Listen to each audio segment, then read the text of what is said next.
বলো আমাকে তোমরা বাঁচাও, আমি বাঁচতে চাই, আমি একটু সুস্থ লাইফ কাটাতে চাই, আমাকে টাকা দাও, সবাই একটু সাহায্য করো।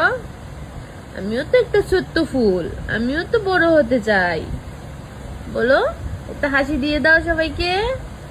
এখন সব কথা বুঝে কন্টিনিউ হাসে। প্লিজ করতেছি সবাই একটু আগাই আয়েন, সবাই মিলে আগাইলে তাইলে বাঁচান কোনো ব্যাপার না। আমরা এত এত লাখ লাখ কোটি কোটি মানুষ আছি, ভিডিওটা এত এত শেয়ার করেন যাতে দূর দূরান্তের থেকে দেশে বিদেশে সব কাছে সবার কাছে যাতে পৌঁছে, তাইলে যাতে সবাই আগে বাঁচায়।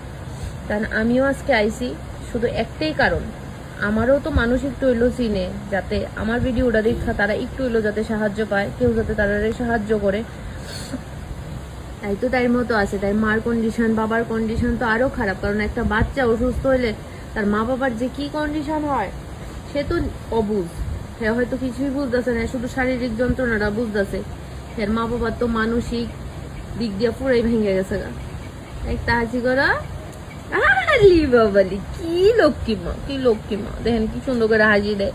এই হাসিটা কিন্তু আমরা মানে বন্ধ হইতে দিতাম না, আমরা সবাই মিলে সাহায্য করে এই হাসিটা যাতে সব সময় এমনি হাসি করে, সব সময় যাতে এইভাবে হাসি দেয়, সব সময় যাতে এইভাবে হাসি দেয়। আলি বাবালি, কত সুন্দর করে হাসি দেয়। এই হাসিটা যাতে আমরা যাতে বন্ধ হইতে দিতাম না, এই হাসি যাতে সব সময় হাসতে পারে, আমরা সবাই মিলে সাহায্য করুম, সবাই মিল্লা তাইলে সাহায্য করুম, যাতে সব সময় হাসিটা আমরা সব সময় দেখতে পারি। আমরা যাতে চোখের সামনে তাই সবসময় বাচ্চা থাকে, এই মানে একটা আমরা একটা কি কই, আমরা কই না, আমরা একটা মিসাল তৈরি করুম যে আমরা সবাই মিললে আমরা রাজ্যের মেয়ে অনুশ্রীরে বাঁচাইছি আমরা। প্লিজ একটু আগে আয়ো সবাই, আর দেরি করো না, তার কাছে কিন্তু আর বেশি দিন সময় নাই।